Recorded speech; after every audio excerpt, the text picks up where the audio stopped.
Hi friends, this is RK. ஏன்டா இவன் எப்போ பாரு நின்றுட்டு ஒரே இடத்துல இருந்து பேசிட்டு போயிடுறான், ஒரே இடத்துலயே இருந்து வீடியோ முடிச்சிடறானேன்னு யோசிச்சிருப்பீங்க. அதான் சரி, இன்னைக்கு ஏதோ சின்னதாக ஒரு ரைடு ஒன்று போகலாம். எப்போ பாரு ஒரே இடத்துல இருந்து நம்ம பேசுகிறோமே, இன்னைக்கு ஒரு சின்னதாக ஒரு ட்ரைவ் ஒன்று போகலாம் சொல்லிட்டு பைக் எடுத்து நானும் கிளம்பிட்டேங்க. அது என்னடா, அது பைக்குக்கும் பசங்களுக்கும் மட்டும் அப்படியே கனெக்ட் ஆகிடுது. ஒரு பைக்கும் ஒரு பையனும் லவ்வர் போல, புரியுதுங்களா? லவர் கூட எப்போ சண்டை வந்தால் கூட லவர் கூட பேசாமல் போயிடுவாங்க. பட் ஆனால் ஒரு பைக்கும் ஒரு பையனுக்கும் இருக்க ஒரு ரிலேஷன்ஷிப், ஒரு ஹெல்த்தியான ரிலேஷன்ஷிப்.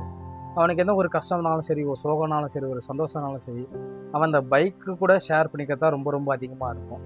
வீட்டில் அப்பா அம்மா கூட ஷேர் பண்ணுறதோ, இல்லை வந்து ஃப்ரெண்ட்ஸு கூடயோ, இல்லைனா வந்து லவர் கூடயோ ஷேர் பண்ணுறதை விட அவனுக்கும் அந்த பைக்குக்கும் இருக்க கனெக்டிவிட்டி ரொம்ப ஸ்ட்ராங்காக இருக்கும். அதுபோல் தான் நம்ம 90 கிட்ஸில் இருக்கிறவங்க பார்த்தீங்கன்னா, சின்ன வயசில் பார்த்தீங்கன்னா ஒரு ரிமோட் கார் வாங்க ஆசைப்பட்டிருப்போம். 10th படிச்சில் சைக்கிள் வாங்க ஆசைப்பட்டிருப்போம். 12th படிச்சில் ஒரு மொபைல் ஃபோனுக்கு ஆசைப்பட்டிருப்போம். ஐ மீன் பார்த்தீங்கன்னா இப்போ தான் அந்த ஆண்ட்ராய்டு ஃபோனு, ஸ்மார்ட் ஃபோனு அதே மாதிரிலாம்.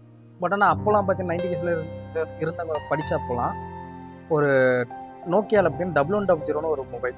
அந்த மொபைல் செம்ம கெத்துங்க அந்த மொபைல்.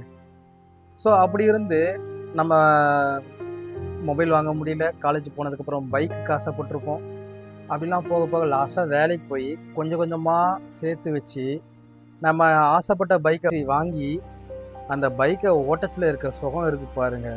அது வந்து உண்மையால வார்த்தையால் சொல்ல முடியாது. அது அது மட்டும் இல்லாமல் இப்போது 90 கிட்ஸில் இருக்கிறவங்க எத்தனையோ பேருக்கு இப்போ வரைக்கும் ரிமோட் கார் வாங்கி ஓட்டணுன்ற ஆசை இப்போ வரைக்கும் இருக்குது.